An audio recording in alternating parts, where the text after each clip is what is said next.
Elizabeth Churchill is the director of the user experience at Google. She has various high-level functions at the Association of Computing Machinery. She has a background in psychology, artificial intelligence, and cognitive science. She has built research teams at Google, eBay, Yahoo, and FujiXerox. She holds a PhD from the University of Cambridge and is an honorary doctor of science at the University of Sussex. And this September, she will be awarded an honorary doctorate at the University of Stockholm. She is here, ladies and gentlemen, to help you handle your cognitive overload. Ladies and gentlemen, Dr. Elizabeth Churchill.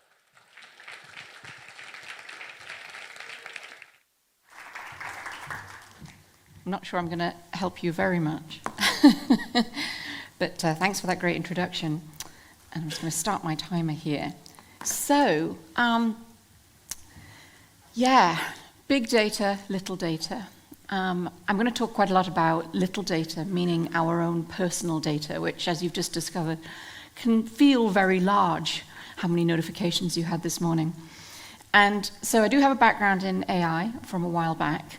And really what my talk is entreating everyone in this room to help me figure out how to make tools and experiences that are actually better for people. And I'll tell you what Microassists are soon, because we talk about big things and the assistant and so forth, but I'm really interested in little micro things that we can do to help people. So what is well-being? Well, it's a state of feeling comfortable or healthy or happy, we are told, by this definition. And there are many different facets of well-being. Career, how you feel about your career and the development of your career and your job and your work. Social is really, really important.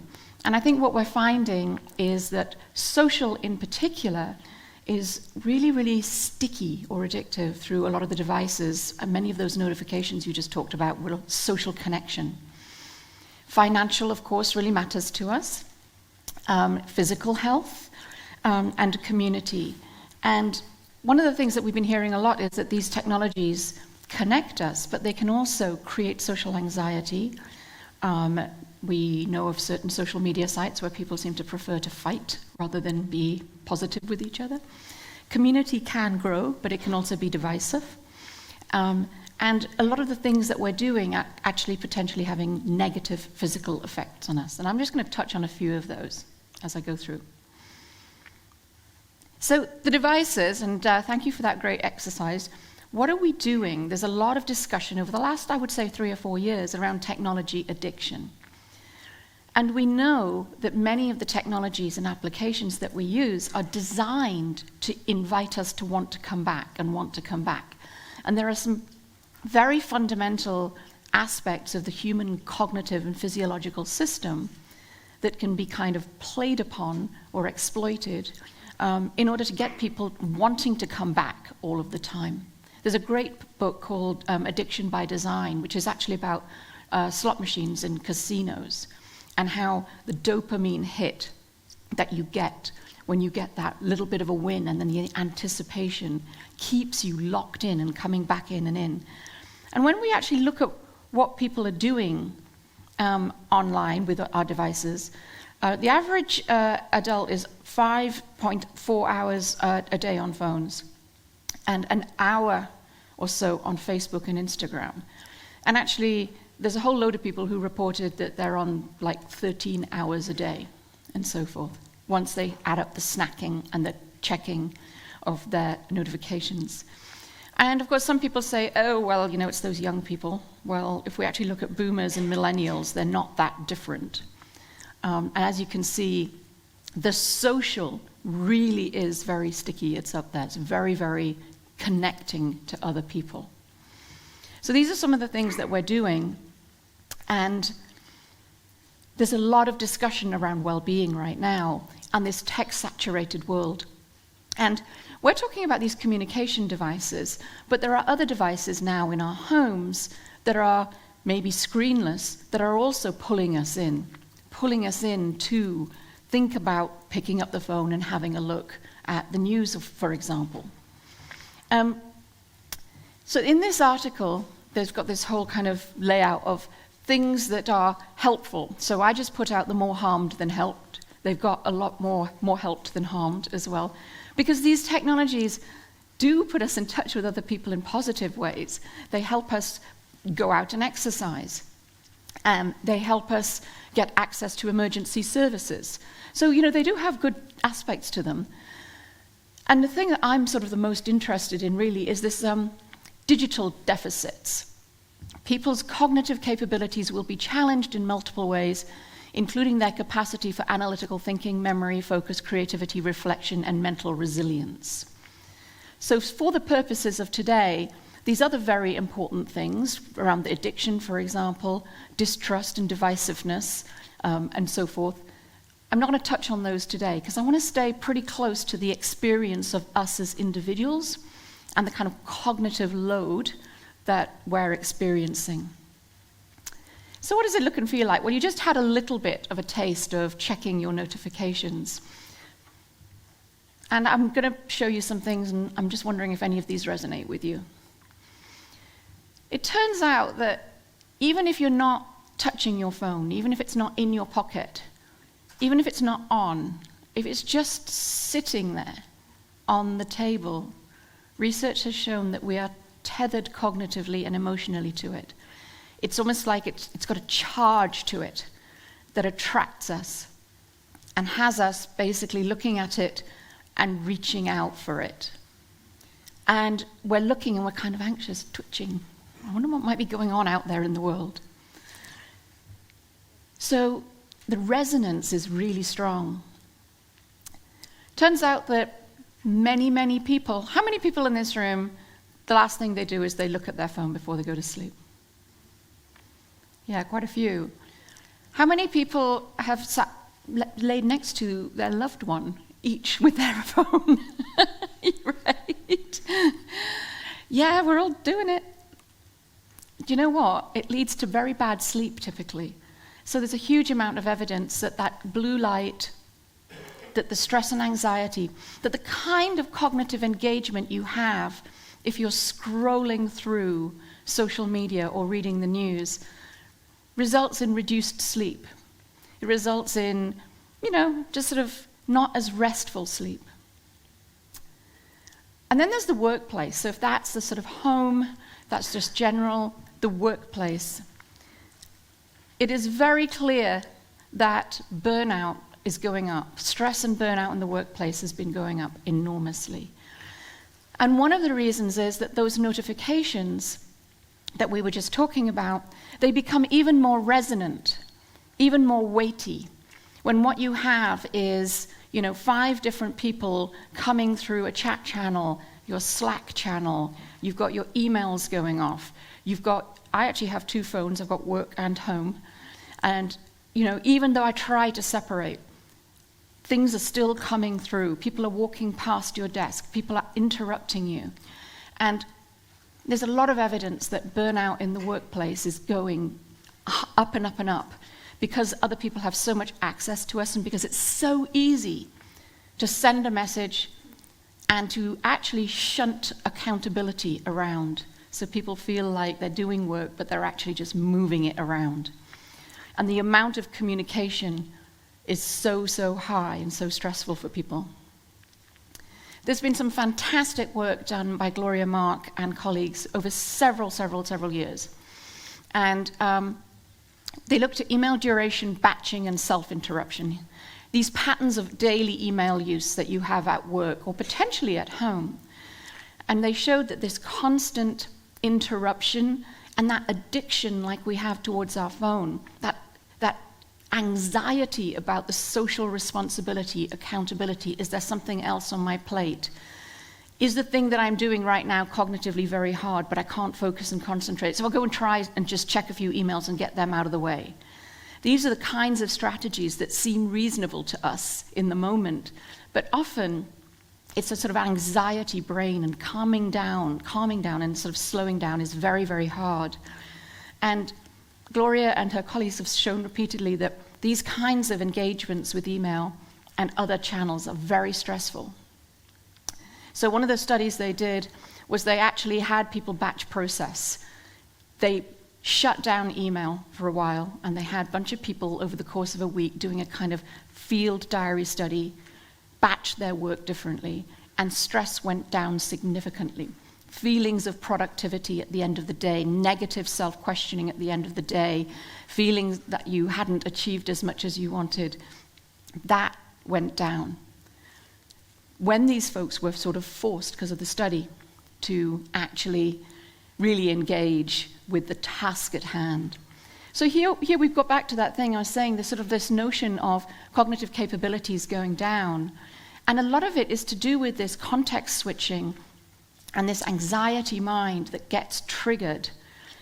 And then what we get to the point where, well, I'll try and do everything all at once, not realizing that the human brain needs to slow down and focus. Times of emptiness, times of boredom, times when you're sleeping and resting is when we recharge and feel physically as well as cognitively better. So how is this being addressed, this sort of giant amount of overload and this attention demand in this attention economy of constantly being invited? Well, there is a lot of advice for how you can turn your phone off, managing your devices, and we're seeing more and more and more of these advice, managing your app, your time in apps, find out how much time you spend. How many people have used these apps to check out how long you're in? There's a few of you. But I don't know, most people don't stick with them is what we found.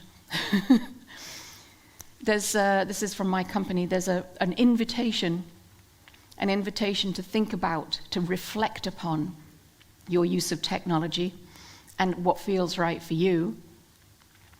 And there's this whole area now of apps called the digital therapeutics. And I think those digital therapeutics are, you can see just some of them growing. More and more people are using them. And these come from the positive psychology movement, which is the same kind of heritage as Maslow's hierarchy, if you've come across that, and the mindfulness movement. Put your hands up if any of you have used these. Headspace. Yeah? I love Headspace. This is a meditation app. Calm. This is another one that invites us to meditate and imagine calm spaces.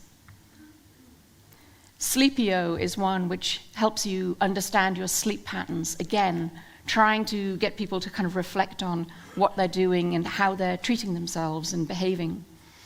Mood Notes is one where you can track your mood.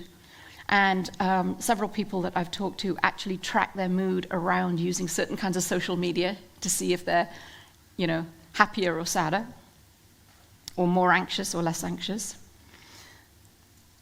And we have a lot of these break reminders. If you go into any app store, there are hundreds and hundreds and hundreds of apps that tell us, they put times on things and they say, okay, stand up, move around, time to take a break, get up and leave the building. So there's a huge amount of resources out there for people to use. The weird thing about the break apps, though, is that they tell you quite often to just get away from your computer at work. And what do you think the first thing people do is when they get out of their email? You pick up their phones. They go on social media. And there's a huge amount of evidence that's come up which shows that picking up your phone during a break actually is more tiring. It does not give you any kind of rest. Getting up, walking away, going outside, talking to another person, doing a different kind of complex task can often give you more of a break. Going on social media does not. It actually reduces your feelings of resilience, typically. Often because you're involved in this other social engagement, when you're now in another social headspace, which may be anxiety-provoking, or may put another form of obligation upon you. So basically what you've done is give yourself another to-do list, or another thing to think about. So you're multitasking at the same time. And research has also shown that many people who take up those apps don't stick with the apps particularly, because the stickiness of the obligation of the other activities like the social media and the email and so forth are way too attractive. They suck you back in. And so this person in an interview study that we did said, when I'm feeling very busy and like I don't have the time to get everything done, I may turn to my computer or cell phone to take breaks from being productive instead of going outdoors, for example, which leads to that research that suggests that that isn't actually a rest, it's a diversion or a distraction. And people tend to turn off digital well-being features when they interfere with their habits.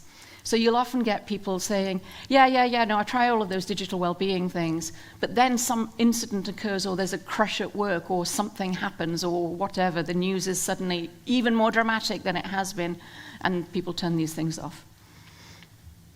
So it's very sticky, it's very appealing. Showed you that one.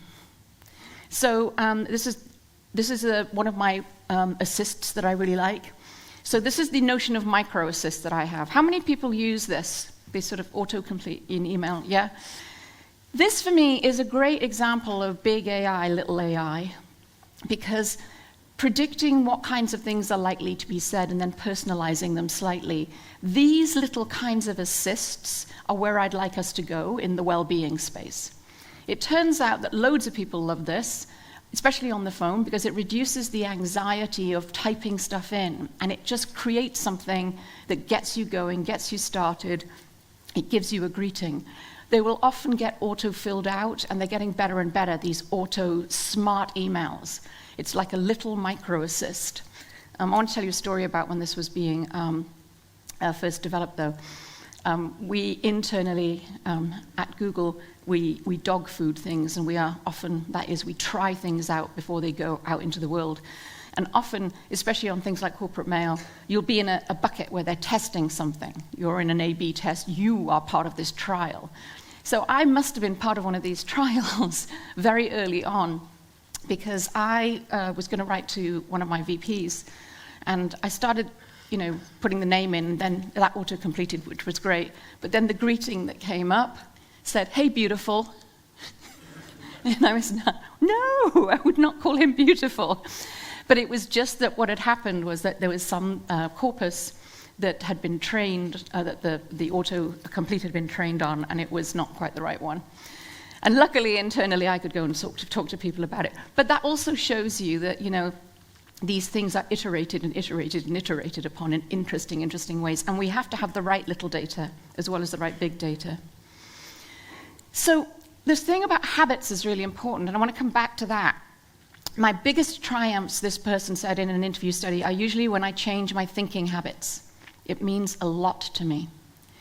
So one of the things we've been thinking about a lot is habits. How can we help you uncover your habits?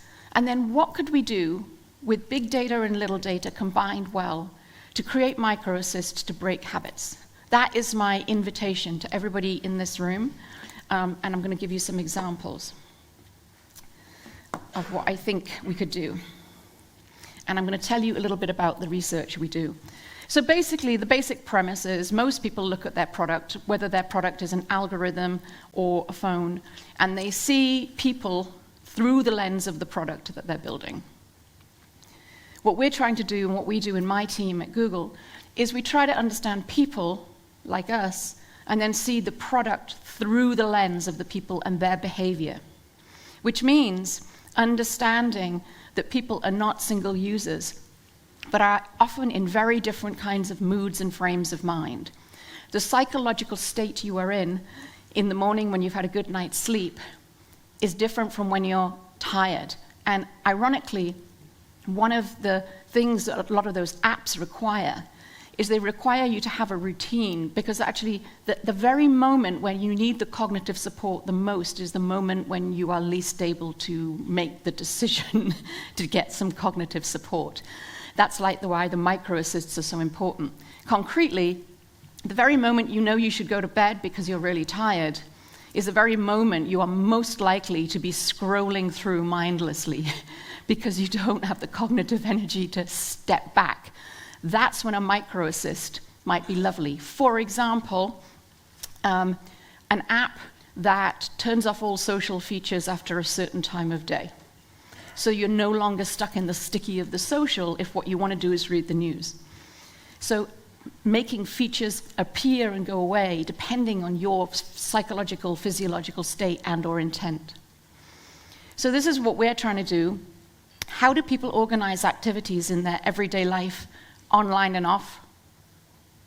I suddenly feel very bright. Thinking of the entire ecosystem of apps on any user's mobile device, and how are those apps used in practice. And that's really critical, because every app designer sees people through the lens of their app. But if you see through to people, you know that they've got a whole ecosystem of other things drawing on their attention. So a lot of folks in the quantified self movement, everyone heard of the quantified self movement? Where people are tracking their own behavior with sensors. A lot of people track all of the different things that they're using, the ecosystem altogether of their experience, which is very different from being part of a trial with one product. But the people who do this are very dedicated. And most people don't have the time or aptitude. So what we've been doing is doing diary studies and experience sampling studies. Experience sampling is when you get an alert and someone asks you, or you get a little micro-survey to say, what are you doing right now?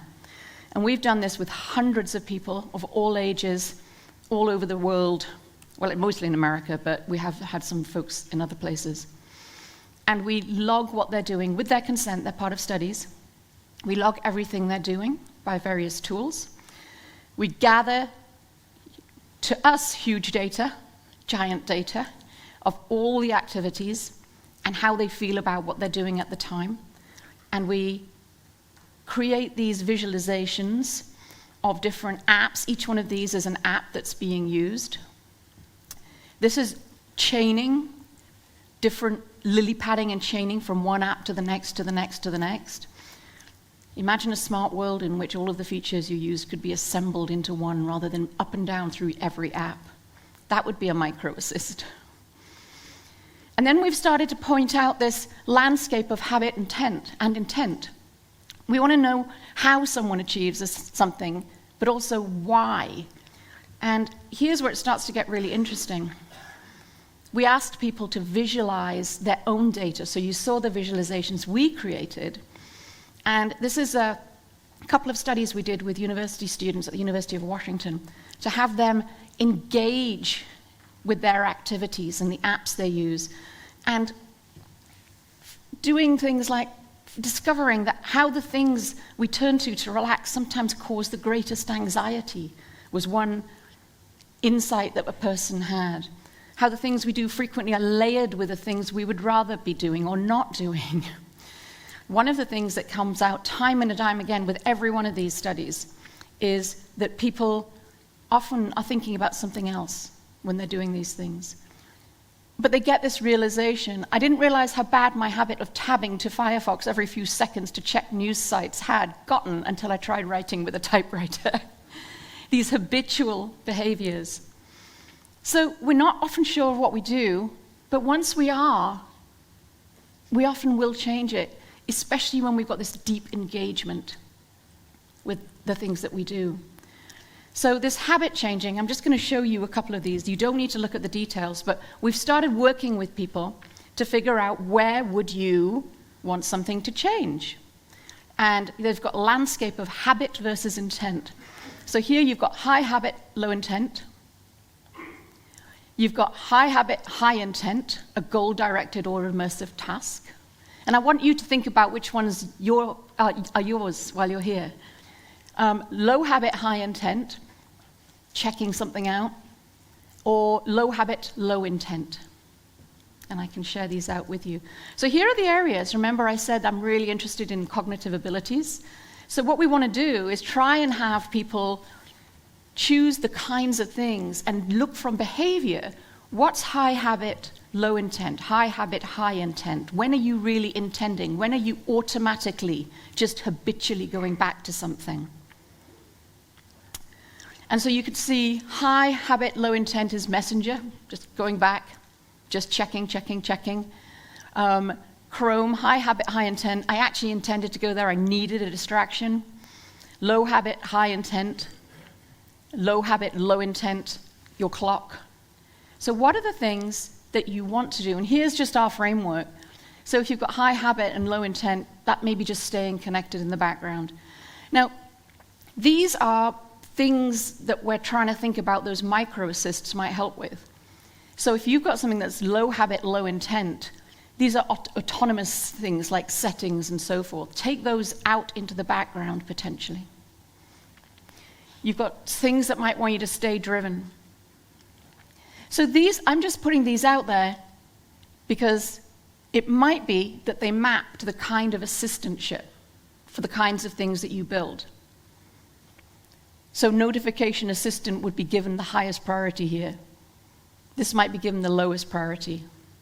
But once we start carving up our world of activity into these different intents versus habit, conscious versus unconscious, distraction versus attraction, I think we start to come up with this profile that might be quite personal, but based on the idea that in the big data world, we know that we're not alone. It just might be that your specific profile is slightly different from others, and it might change over time. So we've had a lot of AI helping people with email before. Here's my favorite microassist. What about thinking about dividing email reading into habit and intent by who sends or time of day or whatever? Smart email batching, smart calendaring, autoresponders for email. I mentioned social email filters after 10 p.m., posting throttles, being not allowed to post after a certain time. I think all of these are little micro things that may work for you in the moment. They're not a big assistant. They're like the sports assist. They're not there to know everything. They're the small moments that work for you to reduce the stress. So that's it. I'd just like us to think about not just the big well-being things, but the small moments that add up to well-being. The micro-assists that would work for you in your habits and intents space. And think about the social and psychological profiles that you are, that you embody, and where these assists will help you when. So that's just some thoughts for you, and I'm looking forward to chatting to you about them. Thank you, Elizabeth Churchill.